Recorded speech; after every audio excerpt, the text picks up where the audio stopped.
5 azam tahun baru yang susah nak dicapai. 1. Nak kurus. Ya, tahun depan nak kurus. Jogging lah, jaga makan lah. Tapi sampai hujung tahun masih sama.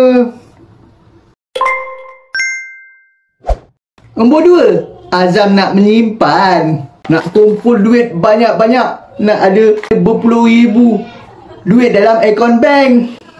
Sudahnya kuih tabung juga bila hujung-hujung. Tak gitu. Nak berubah jadi lagi baik. Nak datang masjid, nak khatam Al-Quran, nak banyak sedekah. Tapi hujung tahun asyik main handphone je, main game. Tak sedar diri, lalai atas urusan dunia kan. Ni bukan kata orang lain kata di sendiri ni.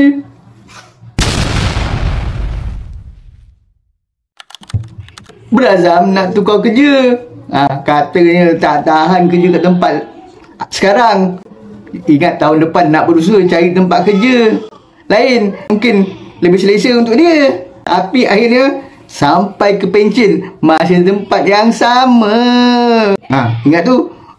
Kalau ada yang nak berusaha cari tempat kerja lain, fikir-fikirkan bukan senang nak cari kerja sekarang. Kita terus sajalah sampai pencen.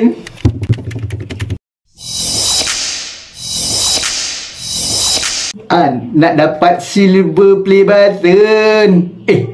Ini azam sendirilah. Memang dah bertahun dah cerita-cerita nak dapat. Tapi usaha konten biasa-biasa je. Macam mana nak capai kan? Subscribe lah. Mana tahu tahun 2026 dapat silver play button, boleh belanja. Wow! Itulah dia 5 azam yang susah nak dicapai. Tapi yang nombor 5 tu bukan semua orang Mungkin saya dan beberapa YouTuber je. Okey, apa pula azam anda yang susah benar nak capai? Kongsi sikit kat ruangan komen. Dan jangan lupa subscribe. Saya Zulzalizi.